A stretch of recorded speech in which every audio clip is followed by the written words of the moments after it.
They were in the upper chamber.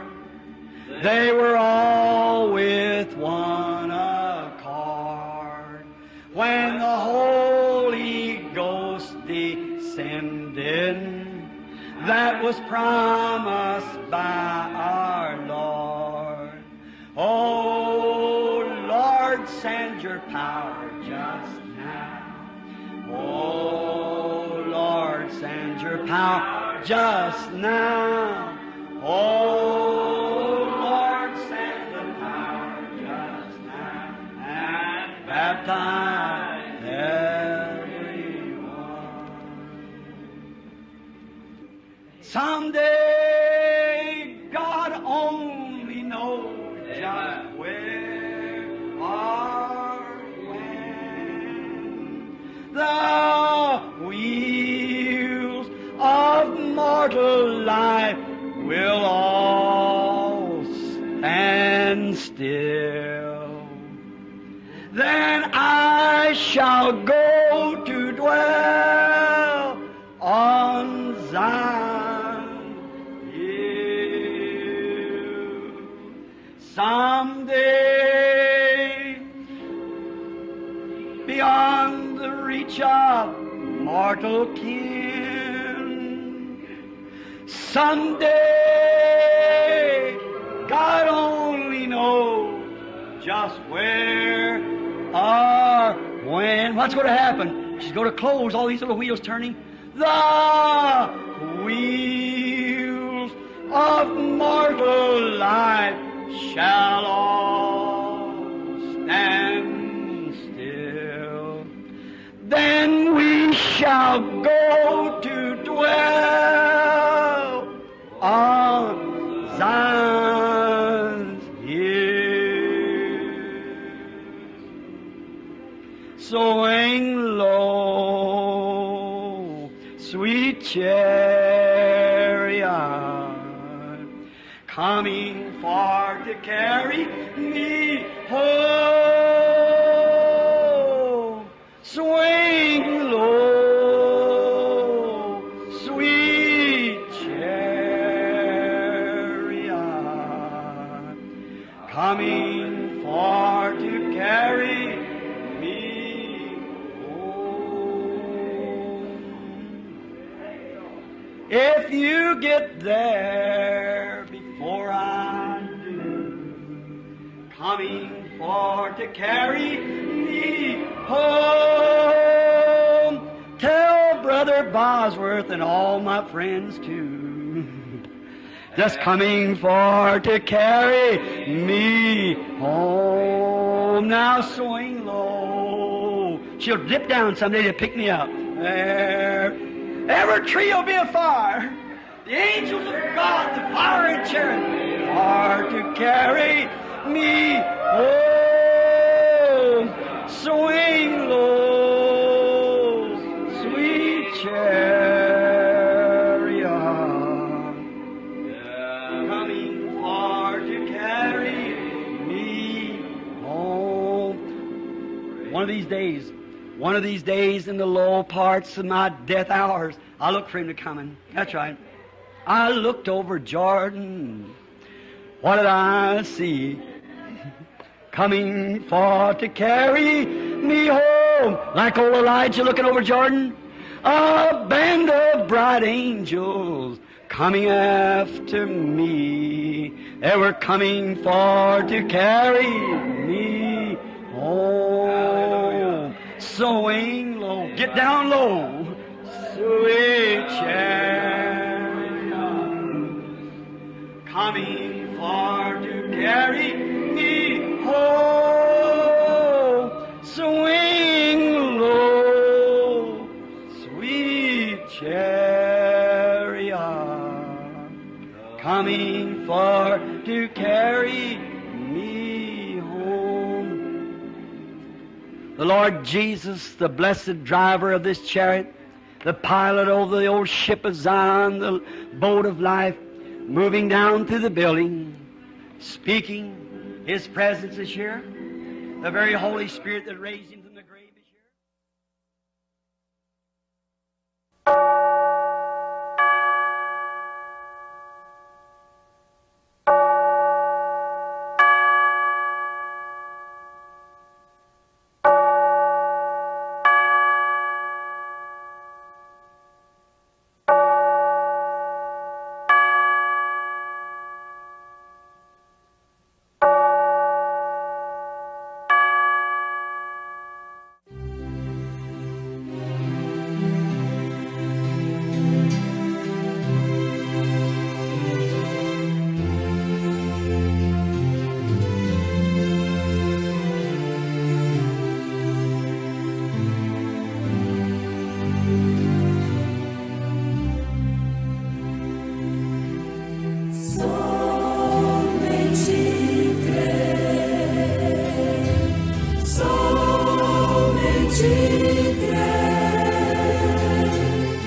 struck Egypt was death. Então, na última praga que assolou a terra lá, ou assolou o Egito, foi a morte. All you Bible readers here know your Sunday school lessons and so forth has taken this perhaps many times. Todos vocês, leitores da Bíblia aqui, conhecem suas lições de escola dominical e assim por diante, estudaram isto, talvez, muitas vezes. But death was the last enemy that struck Egypt. Porém, a morte foi o último inimigo que assolou o Egito. And the last enemy that's going to strike the church now is death, spiritually speaking. E o último inimigo que vai assolar a igreja agora é a morte, espiritualmente falando. Those who will not follow Christ and baptism of the Holy Spirit will spiritually dry up and die.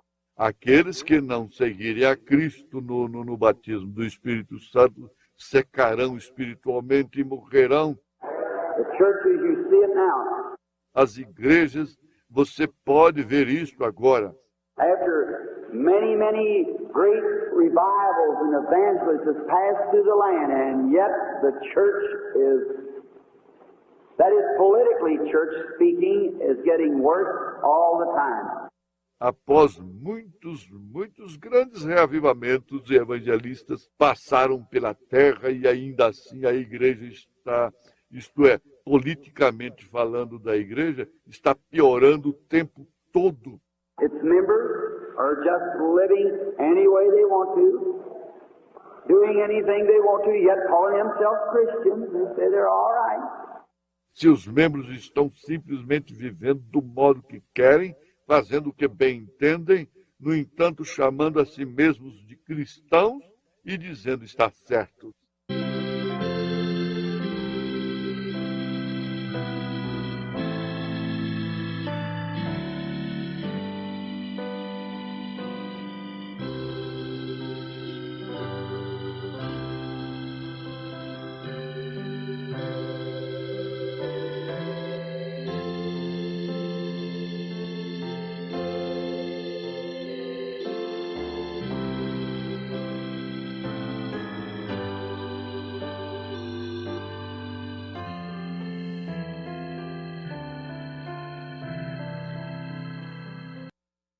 Bom dia, gente bonita, bom dia com Jesus, oh maravilha, Deus abençoe a todos que estão no alcance da nossa voz.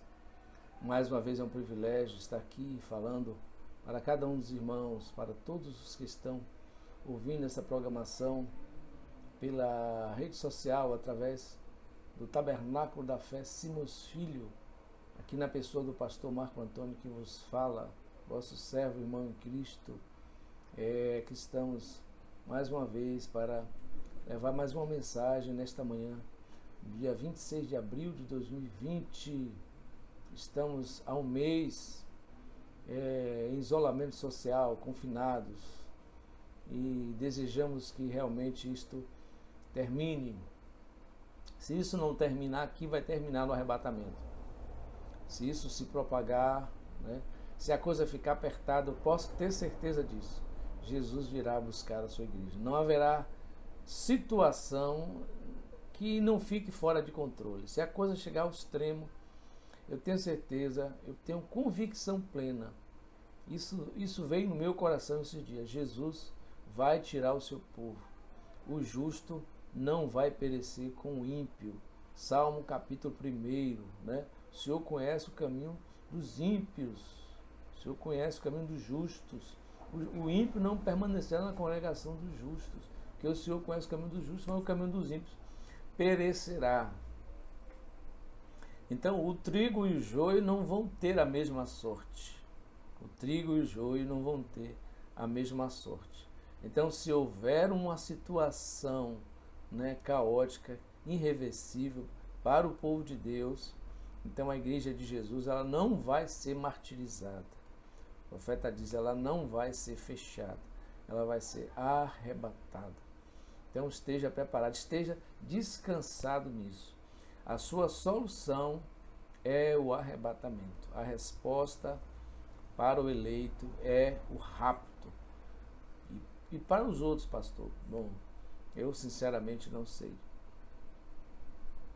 Eu fico sem saber o que vai acontecer depois que Jesus raptar os eleitos, né? Os que estão predestinados, as virgens prudentes. Quanto às demais, eu não sei. Eu não sei se ela vai passar um tempo de teste. Eu não sei se ela vai ter que selar o seu testemunho com o seu próprio sangue. Ela vai ser despertada, né? Vai ser acordada, sacudida por essa perseguição, né? Então Deus tem algo para fazer com isso aí. Quando Jesus queria levar o evangelho a todo mundo, lá em Jerusalém, a igreja chegou a 5.000. Havia de primeiro batismo, a primeira pregação no Pentecostes, 3.000 almas. Passado mais um tempo, se juntou mais um tanto, então a igreja de Jerusalém já eram 5.000. 10 vezes mais do que quando Jesus deixou, né? Ele partiu, tinha 500. Pouco tempo depois, já eram 5.000. Só que os judeus não queriam pregar essa maravilha para nós, os gentios. Vê que coisa? Aí Jesus teve que permitir uma perseguição, que foi movida por o Saulo de Tarso, né? Saulo de Tarso realmente foi o cabeça dessa perseguição aos judeus. E aí o que aconteceu? Os judeus começaram a sair de Jerusalém, começou a espalhar essas boas novas. Então Deus, para fazer a igreja se mover, né, sair da sua indolência, né, da sua inércia, então ele tem que mover uma pressão, uma perseguição.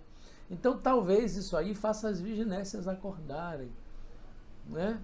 Se isso aqui não está fazendo você acordar, meu irmão, minha irmã, então a grande tribulação vai fazer. A perseguição, Apocalipse 12, né? A grande prostituta, o dragão, né? Roma, vai perseguir as virginésias. E nessa perseguição, alguém vai ter que, né, sair da sua zona de conforto e dizer, ou eu vou para o lado de Deus agora, ou eu sofro para ir para o lado de Deus, ou então eu vou ficar aqui e vou perecer na mão do anticristo. Então é uma decisão que, se você não tomar agora, uma hora você vai ter que tomar. Pense bem sobre isso, né? A decisão está nas suas mãos. Ou você está predestinado para uma coisa ou para outra. Mas saiba uma coisa, e isso vai culminar no arrebatamento. O mundo não vai voltar a ser mais o que era antes. O mundo não vai voltar mais a ser como era antes. Saiba disso, né? Muita coisa vai mudar. Vai mudar. E essas mudanças nos afetarão de alguma forma. Nós estaremos no contexto desta mudança. Nós não vamos passar sem ser arranhado. Nós vamos sofrer algum tipo de pressão. Alguma coisa vai tocar a nós também como igreja do Senhor. Essa mudança que o mundo vai sofrer agora depois dessa pandemia. Agora vamos para a Bíblia. Eu não quero...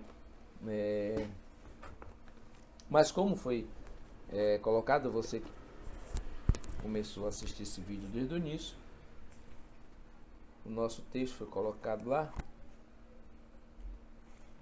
Números 14, de 1 a 9, né?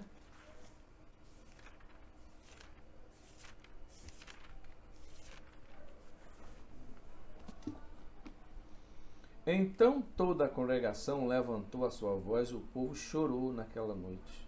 E todos os filhos de Israel murmuraram contra Moisés e contra Arão. E toda a congregação lhes disse: quem dera tivéssemos morrido na terra do Egito, ou mesmo neste deserto.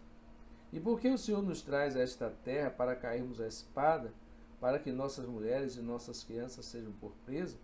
Não nos seria melhor voltarmos ao Egito? E diziam uns aos outros: constituamos um líder e voltemos ao Egito. Então Moisés e Arão caíram sobre seus rostos perante toda a congregação dos filhos de Israel. E Josué, filho de Nun, e Caleb, filho de Jefoné, dos que espiaram a terra, rasgaram as suas vestes. E falaram a toda a congregação dos filhos de Israel, dizendo: a terra pela qual passamos a espiar é terra muito boa. Se o Senhor se agradar de nós, então nos porá nesta terra e nula dará, terra que mana leite e mel. Tão somente não sejais rebeldes contra o Senhor, e não temais o povo dessa terra, porque são eles o nosso pão. Retirou-se deles o seu amparo. O Senhor é conosco. Não os temais. Que maravilha. Deus abençoe a sua bendita palavra em nossos corações. Que nos dê, ó Deus, uma porção do Espírito da letra, né? Que vivifica, o Espírito que vivifica. Que o Senhor nos edifique nesta palavra, em nome de Jesus. Eu gostaria de falar sobre um assunto. E o profeta falou sobre espelho retrovisor. Pessoas que estão presas ao passado. O profeta diz assim: tantas pessoas viajam pela estrada da vida olhando por um espelho retrovisor, especialmente não querendo dizer isso para magoar, mas muitas de nossas mulheres, elas estão sempre, quando passam de mais ou menos 30 anos de idade, elas querem voltar a ser uma jovem novamente, e chegam a 50, elas ainda querem a mesma coisa. Não só isso, mas os homens também. Mas qualquer um que olhe por um espelho retrovisor vai se acidentar em algum lugar.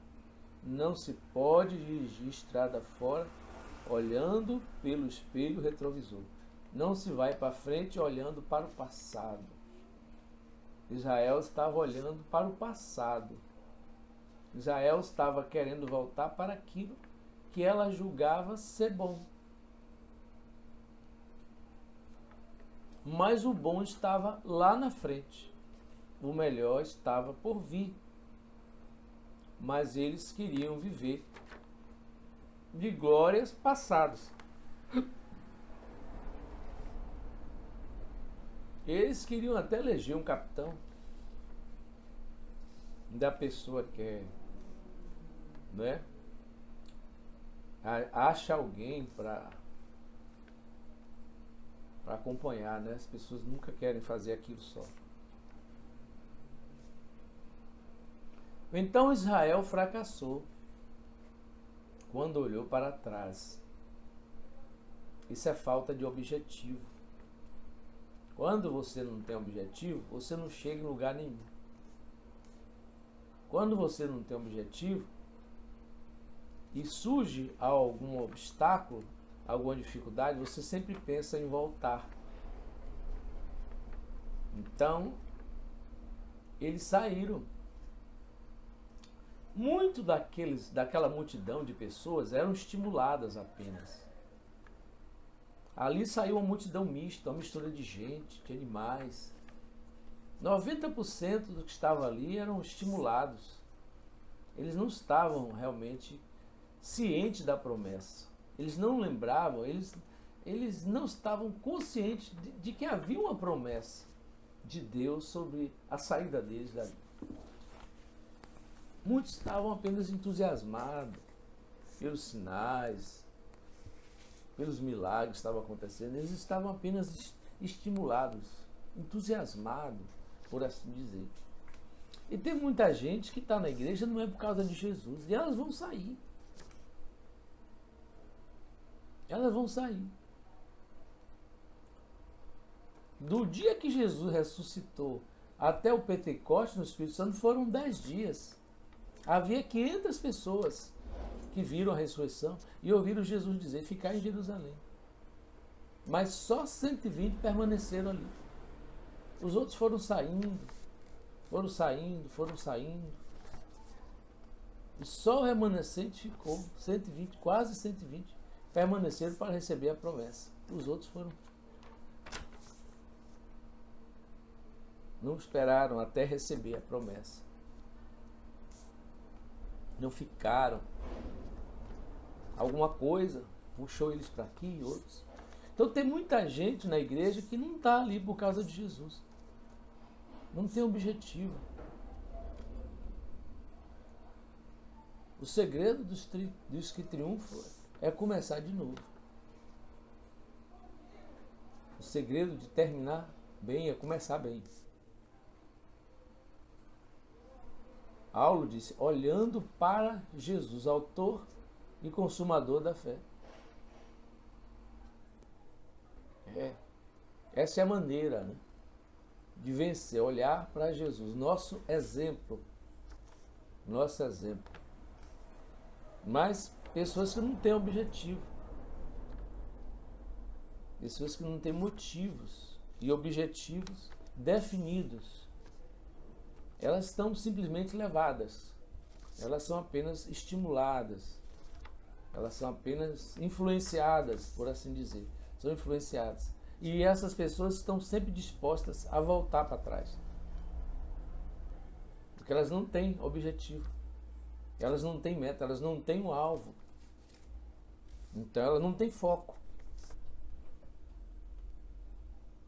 Então tudo que elas têm é o passado, é o que restou.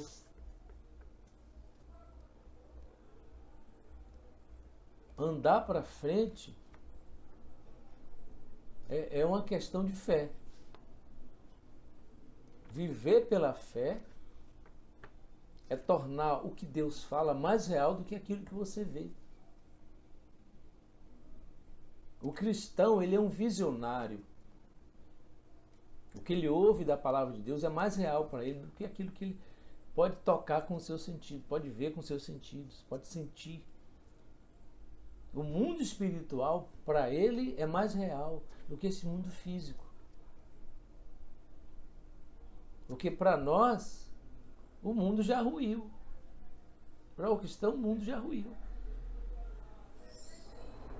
O irmão Branham disse que, para aquele irmão que perguntou para ele, vamos pescar no milênio, irmão Branham? O irmão Branham disse assim, se você vivesse vivesse como um porco, e chegasse a ser humano, você gostaria de ser porco novamente? Ele disse, certamente que não. Então, lá no céu haverá coisas maiores, que simplesmente está ali para pescar. É muito bom pescar, mas lá nós vamos fazer coisas mais altas. Então nós estamos evoluindo. Mas eu vejo que o mundo está cada vez mais indo para trás. O mundo não está melhorando, ele está piorando, ele está caindo. Está caindo em decadência. Ele está regredindo. Parece tão evoluído, mas está se tornando, né, retardado. Ele está voltando atrás. Ele tá tendo um retrocesso. Como Israel aqui. Ele queria voltar para um Egito que estava arruinado, estava destruído. Deus que tirou eles de lá, destruiu o Egito. Enviou pragas e destruiu o Egito completamente. Mas eles queriam voltar para aquele Egito arruinado. Então, eles preferiam um Egito arruinado do que uma Canaã restaurada. Às vezes, para algumas pessoas, as promessas de Deus ficam difíceis. Porque você não vê, você não toca. Você crê nela somente pela fé. Vamos prosseguir em direção ao alvo da soberana vocação em Cristo. Não olhe pelo espelho retrovisor, 40 anos atrás. Olhe o que é esta noite. Olhe o que a Escritura promete esta noite.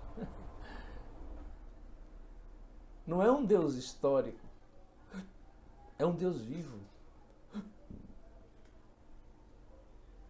O profeta tirou ele das páginas da história. Tirando e levantando da história. O Mano pregou essa mensagem. Tirando e levantando ele da história. O Deus que se apresentou para Gideão não era um Deus histórico do passado, era um Deus presente, que ainda fazia sinais, que ainda fazia maravilhas. Ele questionou, disse, o Senhor, cadê as tuas maravilhas que os nossos pais nos contaram? Então ele foi buscar o passado. Ele lembrou do Deus das maravilhas lá do Egito, nossos pais não contaram. É para isso que serve a nossa memória.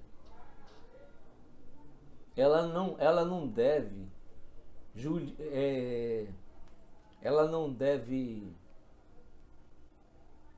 como é que eu diria a palavra, né? Legislar, não é bem isso. Ela não deve lutar contra nós. A nossa memória não deve trabalhar contra nós. A memória de Israel foi negativa. Eles esqueceram que Deus era a sua rocha. Eles adoraram o bezerro que come erva. Eles esqueceram que Deus é a sua rocha. E pessoas que só têm memória negativa. Só lembra das coisas ruins. Só lembra os fracassos. Eles não consideraram as vitórias de Deus lá no deserto, lá no Egito. Ele julgou que Deus, né, aquele povo lá era mais forte do que aquele Deus que fez todas aquelas maravilhas no Egito. E aliás, né, Israel não só venceu lá os exércitos de Faraó no Mar Vermelho, não. Ele enfrentou reis poderosos, homens gigantes como Golias, Og, rei de Bazã, Sião, rei dos amorreus, reis poderosos, venceu os amalequitas. Deus deu vitória a Israel. Deus lançou o seu terror àquela gente. A própria Rabi disse: o povo está amedrontado de ti, atemorizado. Jericó estava aquartelada, fechada, com medo, ninguém saía para nada. Jericó estava de quarentena, com medo dos deuses de Israel. E, no entanto, aqueles que viram as suas obras não creram, duvidaram da sua promessa, voltaram para trás, com um arco traiçoeiro, debandaram. Olha, meu irmão, se você fica preso ao passado, Deus não está lá. Deus não está lá no seu passado. Ele perdoou os seus pecados passados. Ele disse em Isaías 43, 25, que ele perdoa a sua iniquidade e dos teus pecados ele não lembra. Então, Deus não está lá no seu passado. Deus esqueceu do seu passado. Esqueceu do velho homem. Seu pecado foi lançado no mar do esquecimento e Deus não lembra dele mais. Aí você fica buscando coisas, mágoas passadas, lealdades traídas, erros cometidos pelo seu marido. Esqueça isso. Só traz infelicidade. Isso é um amontoado maligno. Isso não vai trazer nenhum bem para você. Isso não vai melhorar. Os nossos pais que morreram estão onde? Sepultados. Nós os amamos, mas tivemos que sepultá-los. Nós choramos na sua morte, nós choramos a sua perda. Mas o que tivemos que fazer? Tivemos que colocá-los na terra, sepultá-los e sair do cemitério e continuar nossas vidas. Mas tem pessoas que não conseguem. Eu vi uma matéria de uma mulher que ela dorme dentro do cemitério, ela não consegue. Aqui no Brasil, ela vive ali, próximo ali, ela mora ali. Ela não consegue se desvencilhar daquele marido. E lá na Ásia também tem uma mulher assim que ela dorme em cima do caixão do marido. Pessoas que não se desprendem do passado. Não conseguem olhar para frente. Israel esqueceu que o melhor estava por vir. As promessas eram muito maiores que as dificuldades. O desejo de Deus abençoar, de dar vitória ao seu povo é muito mais do que qualquer dificuldade que pudesse fazer. Não tem nada maior do que a promessa de Deus. Não tem ninguém na terra, no céu, que possa impedir Deus de operar. Operando Ele, quem impedirá? Mas todas as promessas, elas estão por vir.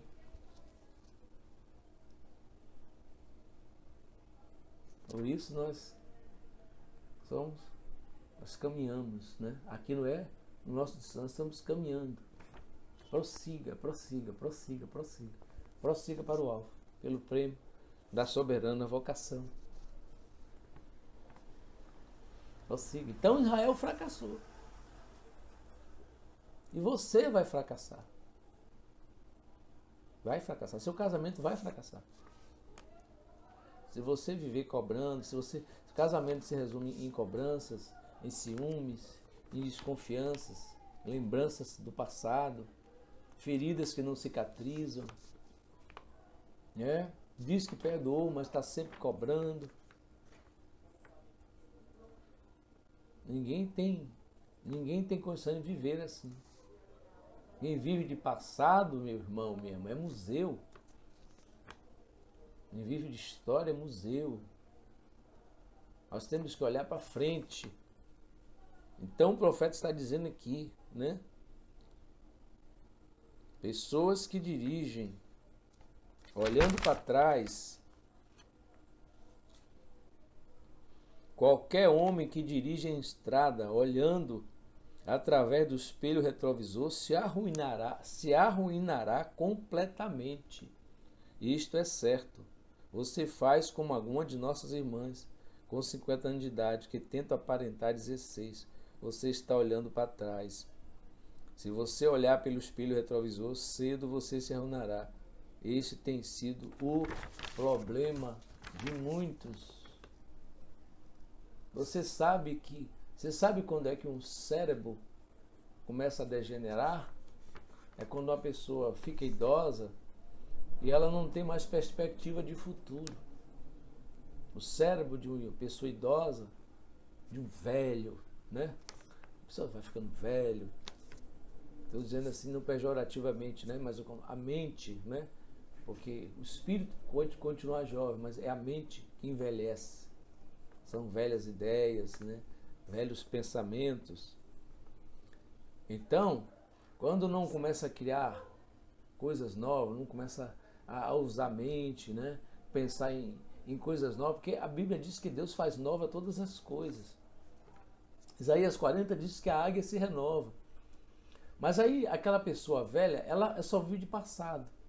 Eu conheci uma senhora, a gente ia visitar ela, eu era rapazinho, menino, Dona Aide, ela morava ali no centro, nos Barris. E toda vez que nós íamos, sentávamos em torno dela, ela contava histórias. E ela contava aquela história uma vez, aí você ia de novo, ela contava aquela mesma história, O que é isso? Não tem nada novo. São as coisas velhas do passado. Sempre as mesmas coisas velhas de sempre. A mente, né, não cria novas cognições. A mente não busca coisas novas. Não procura, como diz a ciência, estimulação cognitiva. Novas estimulação cognitivas, quer dizer, memória, atividade, né? Essas coisas. Então a pessoa fica presa ao passado. E sabe o que acontece? Isso favorece o mal de Alzheimer. Quando a memória cai totalmente no esquecimento. Aquela pessoa fica num estado mental e não reconhece esposo, não reconhece filho, não reconhece parentes, né? A memória fica entregue ao esquecimento. A pessoa, né, degenera, fica senil, fica demente. É o cérebro que não é criativo, que não pensa, né, que não cria, não estimula, uma estimulação cognitiva. Ele diz assim, é um processo de mudança que visa estimular, né, reabilitar as funções, né, do indivíduo. Olha para frente, sorria, né? Salomão diz que a mulher sábia, né, a mulher virtuosa, ela ri do dia futuro, né? Ela não teme, ela ri do dia futuro, ela se prepara para o amanhã, né? Ela não tem medo de perder, né? Então, o ser humano sofre, sabe por quê? Por causa de posse. Sabe o que faz as pessoas sofrer? É posse. É medo de perder suas posses. Né? É medo de perder. E isso é terrível. Então, o inimigo, ele pode usar a sua mente contra você. O profeta disse aqui, na batalha jamais pelejada, que o inimigo, ele pode usar a sua memória, trazer lembranças dolorosas. Por exemplo, né? Coisas, quando você tentou confiar em Deus, quando você orou por uma cura, e aquilo não aconteceu. Quando você empreendeu algo e aquilo fracassou, aquilo não deu certo, e você tem medo de tentar novamente. Você parece uma criança que estava engateando e tentou levantar e caiu, e você não consegue levantar mais, você continua engateando, você tem medo de se machucar. Olha, mano, na estrada da vida, nessa estrada que o profeta diz, na estrada da vida, se ferir é muito normal, faz parte. Né? Da maneira que Deus nos fez, Ele nos fez de maneira que nós pudéssemos nos curar. Feridas cicatrizam. Né? Tanto as que estão aqui na mente como as que estão no corpo. As cicatrizes ficam, mas já não dói mais. Me lembro quando eu era menino, eu me feria, né? E toda vez que batia, aquilo doía, doía. E como eu queria que aquilo sarasse, que magoava toda vez. Um dia aquilo sarava, eu dava graças a Deus, esquecia as minhas feridas. A cicatriz estava lá, mas não dói mais. As pessoas insistem em viver do passado.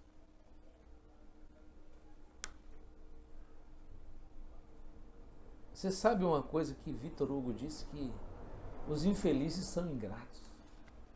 Faz parte da infelicidade dele. Os infelizes são ingratos. Quem não é grato não merece mais. Não merece mais. Israel foi ingrato. Deus tirou ele de lá com mão forte, Deus protegeu, Deus deu maná, mas eles não foram leais a Deus. Eles foram ingratos e maus. Eles estavam lá escravizados, eles eram mortos. Araó dispunha da vida deles como queria. Mas mesmo com tudo isso, eles eram ingratos. Então Vitor Hugo disse que os ingratos são maus, são infelizes. Faz parte da infelicidade deles.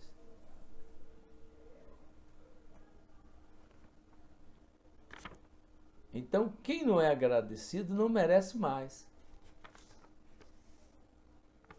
A sua memória é para lembrar os benefícios de Deus.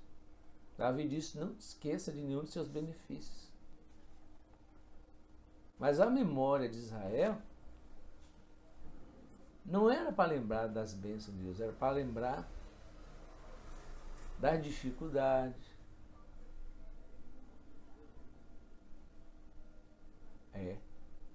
Exatamente. Então, quando ela é usada pelo adversário, ela te levará à ruína completa. O diabo vai te prender lá no passado, vai pegar sua memória e vai te prender lá e você nunca mais vai sair. Você vai ficar preso. Eu conheço uma irmã que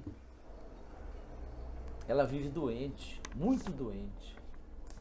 Conheci recentemente uma pessoa. Nós conversamos por um tempo. E ela vive presa a mágoas do passado. As coisas que fizeram a ela, os abusos que ela sofreu, a injustiça, a maldade, a crueldade. Eu sei que é doloroso. Mas existe perdão, e onde existe perdão, existe cura. O perdão de Deus nos cura. Você não pode viver no passado, sabe por quê? Porque Deus não está lá. Você não pode, como Israel, voltar ao Egito, porque Deus não está lá. Você não pode voltar à Babilônia, porque ela não existe mais. Seus pecados foram sepultados no mar do esquecimento. E Deus não lembra mais. Mas você quer voltar a viver de lembranças passadas. E por isso que você não vai para frente. Por isso que você não está melhorando.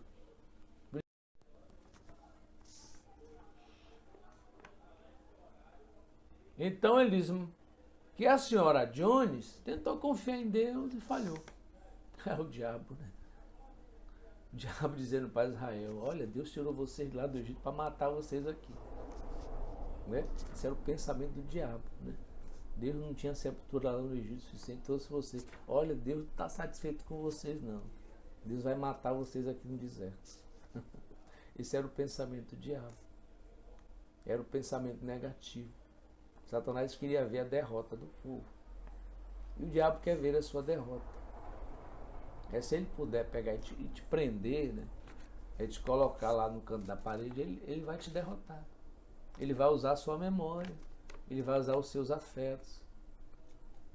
Ele pegou o irmão Brana lá e começou a lembrar: olha, você era um jovem assim, assim, aí você virou um fanático religioso, ninguém quer conta com você, você não tem amigo, olha, Deus não escuta a sua oração, a sua esposa morreu, a sua neném está morrendo, seu irmão morreu. E o diabo foi buscando, né, a memória negativa, né, as lembranças negativas do irmão Brana.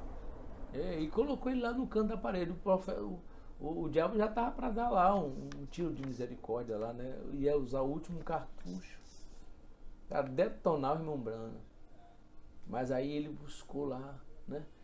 A palavra de Deus sempre vem na hora certa. O Senhor deu, o Senhor tomou. Bendito seja o nome do Senhor. Vai-te de mim, Satanás. Glória a Deus. Então você vence. Então, você está predestinado para vencer. Você não está predestinado para perder. Então, a vitória. Agora, a imaginação, a consciência, a memória, os arrazoamentos, os afetos, são todos os sentidos. Às vezes, nós somos mais emocionais do que espirituais. Nós nos deixamos levar mais pela emoção. Nós pendemos mais para a emoção do que para a fé. E esse é o nosso grande problema. Nós somos muitas vezes crentes emocionais, né? Nós nos fragilizamos demais, nós somos melindrosos demais, nós nos ofendemos com facilidade, nós nos antipatizamos com facilidade, porque nós somos emocionais demais, nós somos psíquicos demais, em vez de sermos espirituais, né? Nós deveríamos ter somente uma regra, a palavra de Deus. Nós devíamos deixar ela reger as nossas emoções. Nós deveríamos deixar que a Bíblia regesse o nosso agir, o nosso pensar, o nosso falar, o nosso sentar, o nosso levantar. Deveríamos deixar a Bíblia agir mais, né? Se ela cobrisse, como diz o profeta aqui, se ela cobrisse a nossa memória, se ela cobrisse os nossos afetos, nós seríamos pessoas mais felizes, nós seríamos pessoas mais proativas. Entende o que eu quero dizer? Nós seríamos mais positivos.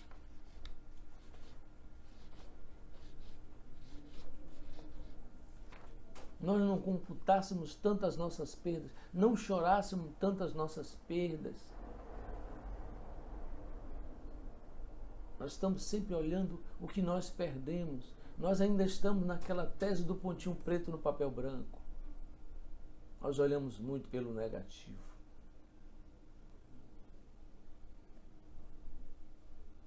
A memória, ela te levará a esquecer das bênçãos de Deus. Mesmo as de ontem. Deus dava água hoje. No dia seguinte eles se queixavam que naquele dia não tinha comida, não tinha maná. Era de um dia para o outro, eles esqueciam. Deus abriu o mar vermelho, fez aquele milagre, Miriam dançou, o povo cantou, mas daqui a pouco eles já estavam esquecendo que Deus ainda era Deus. Eles esqueceram das bênçãos de Deus. Jesus Cristo, o mesmo ontem, hoje, eternamente. Eles esqueceram da bênção de Deus. Pedro olhou para trás, né? Olhou para as ondas, olhou para os ventos. Entrou na mente: o que se passa? Estou flutuando sobre as águas. Isso não é possível. Começou a olhar para os sentidos, começou a olhar para trás, começou a afundar. Tirou os olhos de Jesus, começou a afundar, começou a olhar para si mesmo.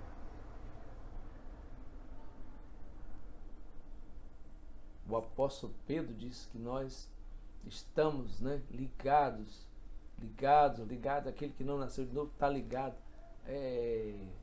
ao legado dos seus pais, à vã maneira de viver. É tão difícil para uma mãe, às vezes, romper o cordão umbilical. Você sabe, aquele psiquiatra lá, o Dr. Issam Atiba, ele era especialista em educação de crianças. Ele dizia uma vez que uma mãe é incompetente para abandonar os filhos, para abandonar o seu filho. Como assim, pastor? Muitas vezes uma mãe precisa saber dizer não. Muitas vezes uma mãe precisa romper. Às vezes ela rompe o primeiro cordão umbilical, mas às vezes ela não rompe o segundo. O cordão umbilical emocional. Ela não domina ele no berço e não domina ele quando ele está adulto. Se não dominar no berço, não domina. Ela não é capaz de abandonar ele. Por isso ele não a respeita. Ela faz o que ele quer.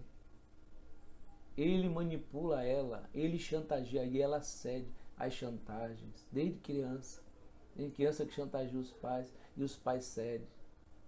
Ameaça, né, chantagem e os pais cedem. Isso é incompetência para abandonar o filho, a deixar ele chore, pode chorar. Não tem importância não. Tem mãe que chora por corrigir o seu filho.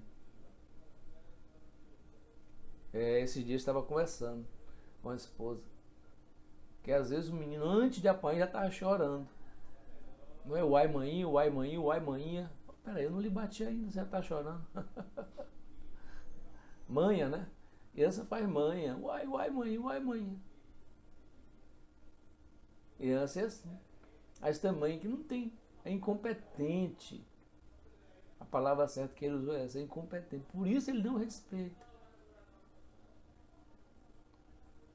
Não sabe separar o amor de Deus e o amor parental, né?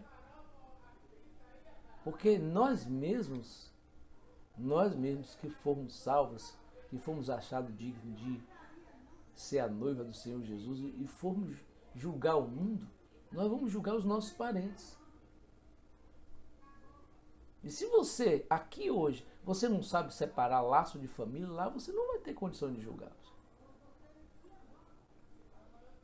Se você não tem condição, como Paulo falou, se você não é capaz de julgar as coisas mínimas, como você vai julgar os santos? Como é que você vai julgar o mundo? Você não sabe dizer não para o seu filho. Você é crente e deixa ele viver de cabeça para baixo dentro da sua casa? Você deixa ele fazer o que ele quiser, ele te dominar dentro de sua casa? Você está dominado pelo seu filho incrédulo que não quer nada com Deus? E você acha que ele vai ver Jesus em você? Você acha que ele vai crer em Jesus? Você acha que Jesus está agindo certo através de você? Será que Jesus estaria agindo da maneira que você age com seus filhos? Pense bem. Você acha que com esse amor humano você vai julgar ele lá em cima?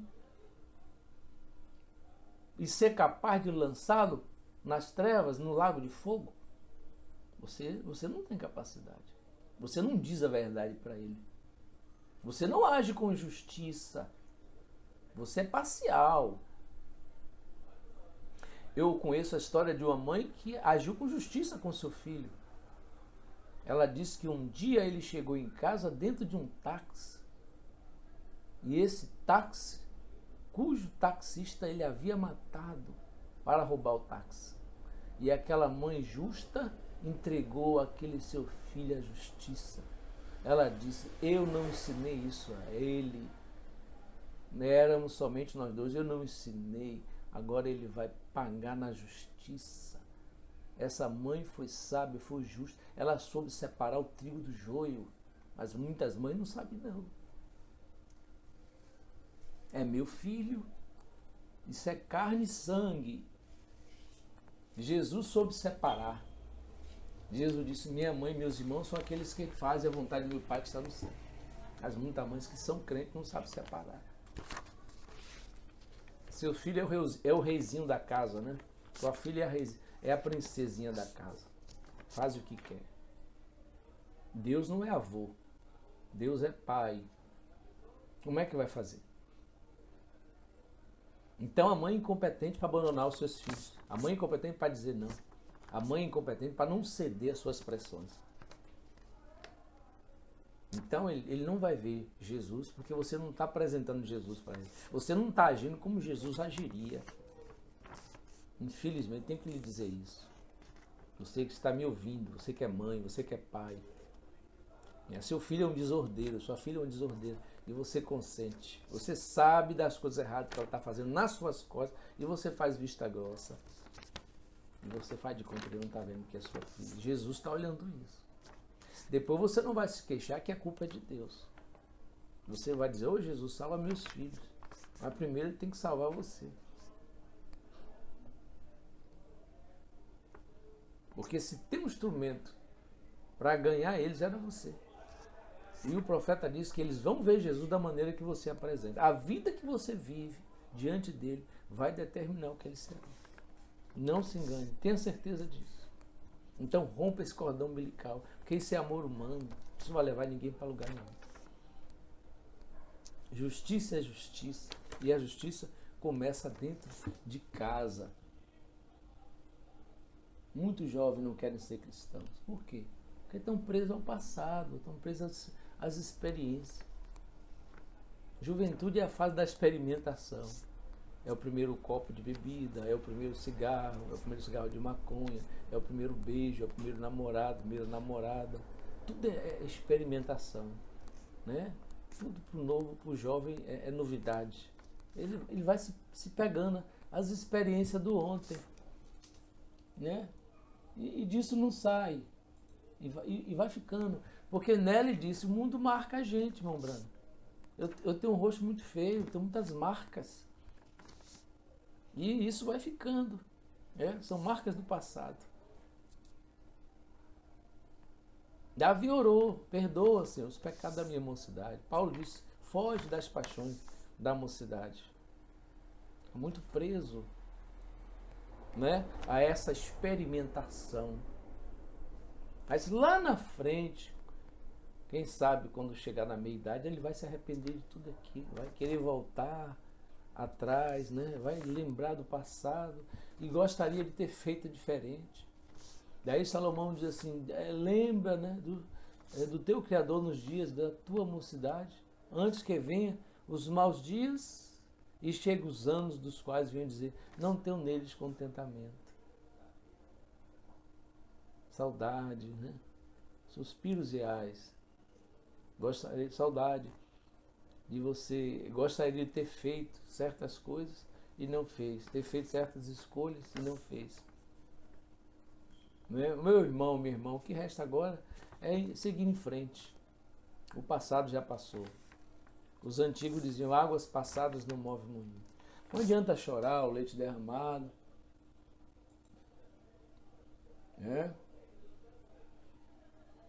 Nós estamos no deserto como Abraão. Mas há algo maravilhoso nisso. Abraão estava no deserto, mas não estava só. Abraão estava com Deus.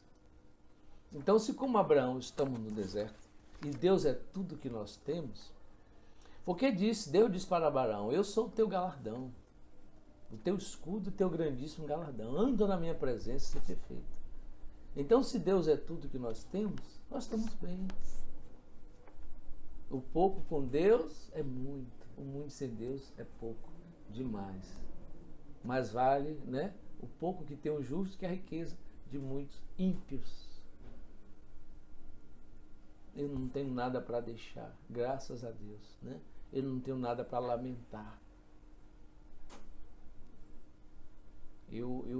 A única coisa que eu tenho de me queixar é de mim mesmo, né? Se há alguém culpado, sou eu. Ninguém me deve nada. Eu fiz as minhas escolhas. Você fez as suas escolhas. Saiba disso, né? Saiba disso. Então eu fiz as minhas escolhas. Agora, você não pode mudar o passado, mas no seu presente você pode fazer diferença no seu futuro. Você pode ser um pai diferente do que seu pai foi. Você pode ser uma mãe diferente. Você pode ser uma esposa diferente da que sua mãe foi. Você pode ser um pai diferente do que o seu pai foi. Você pode ser uma pessoa diferente. Você não é obrigado a copiar os erros dos outros. Você não pode se prender a isso e dizer, não, mas eu sou assim mesmo, a minha mãe era assim. Você não tem que viver disso. Você não tem que ficar preso ao legado de seus pais. Você não é obrigado. Você tem uma chance. Você é uma pessoa de consciência. Você tem a Bíblia para fazer diferença. Você tem o Evangelho. Você tem Jesus, o Espírito Santo, para fazer diferença. Então, não venha com esse pragmatismo, não venha com esse fatalismo, dizer que sua mãe era assim e por isso você está agindo assim. Para com isso. Não venha dizer que seu pai era assim, por isso você está agindo assim. Isso não existe. Você tem que romper esse cordão umbilical emocional. Você tem que romper esse legado dos seus pais. Porque se você for nisso, você vai fracassar. Você está vivendo de uma verdade, né, do seu inconsciente. Aquilo que seu pai, sua mãe ensinou como verdade. Né? E não é a verdade, é uma verdade. Então, é uma verdade do seu consciente. É um comportamento herdado, que nem sempre é o mais adequado. A conduta. Em muitos casais, isso acontece. Às vezes é inconsciente. E às vezes o marido não percebe.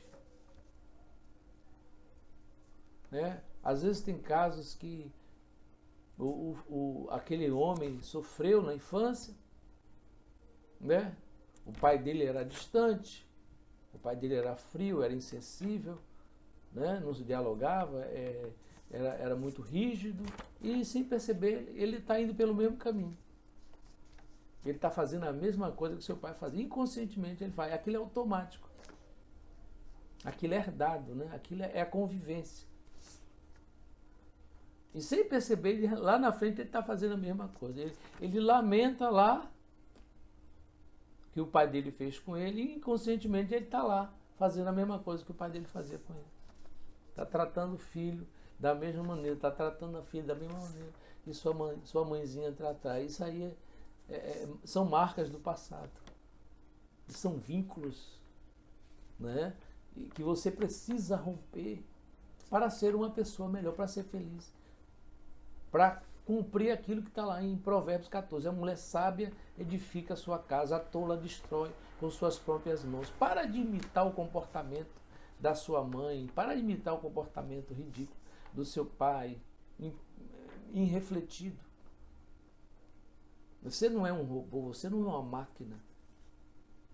Você não é um boneco de corda para estar repetindo, né? Isso é a definição, né? A definição de como é que eles dizem, né? Mediocridade, não. É uma expressão que diz que você, né, quer colher resultado diferente fazendo a mesma coisa.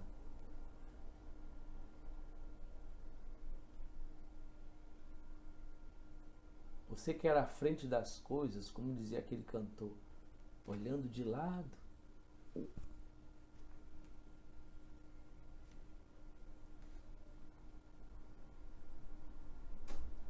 coisa ruim é ter memória negativa, é péssimo. Coisa boa é ter memória positiva, é não esquecer as bênçãos de Deus, né?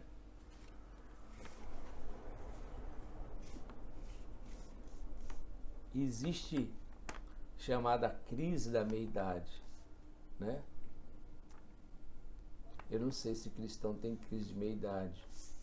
Talvez tenha, eu não sei.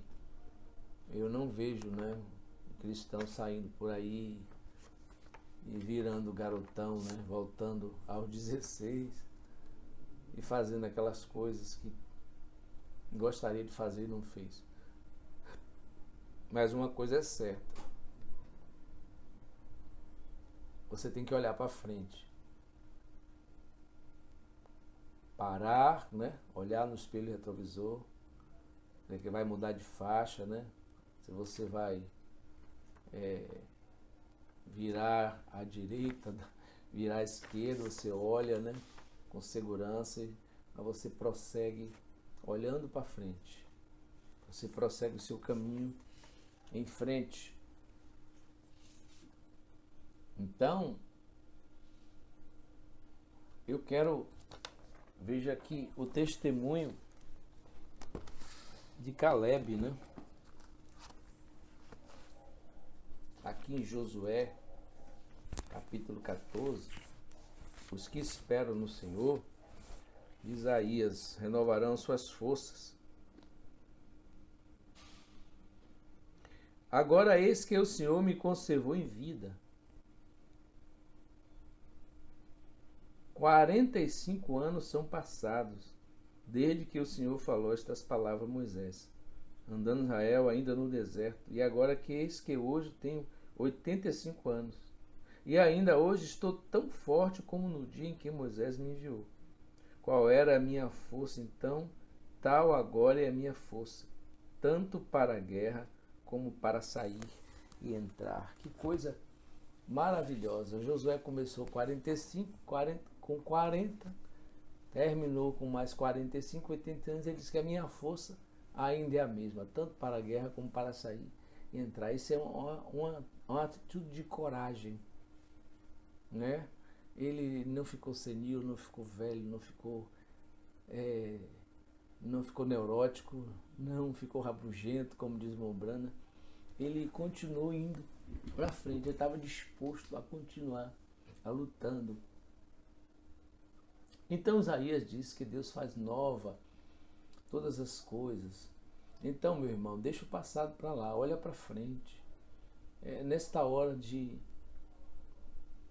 pandemia, de confinamento, né?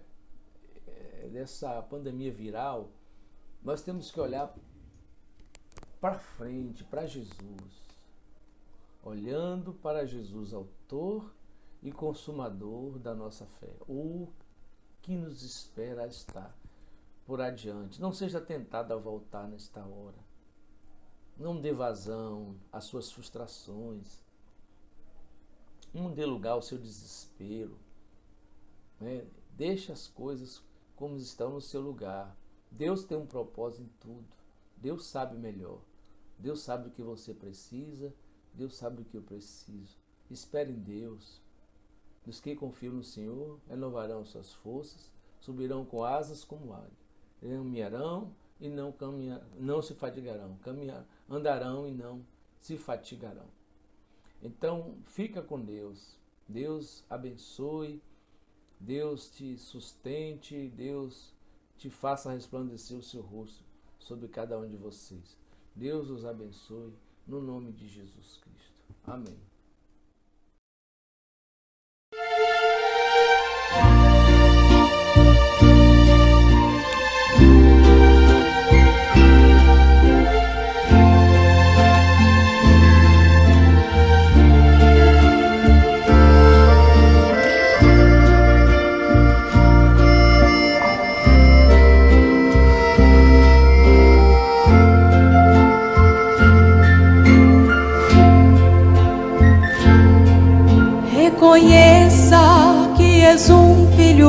de Deus, condição que eu concedeu quando morreu lá na cruz. Hoje nada te separa desse amor. Tu és vencedor, porque Ele te conduz. Este amor que o mundo não reconheceu, e perdido vive ao léu, sem ter para onde ir. Mas ao céu um dia vai te conduzir. Tu tens este direito, irás descansar ali. Tens valor, e o que passou já não importa mais. Teu passado Deus não conhece, te perdoou.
As lutas desta vida te entristecem, porém tu não esqueces que Deus tem um grande amor. Hoje nada te separa desse amor, porque és um vencedor e Ele te conduz.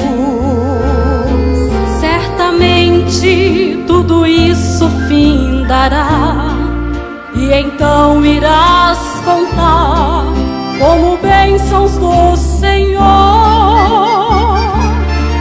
E se algo aqui jamais se resolver, na eternidade Deus tudo vai esclarecer.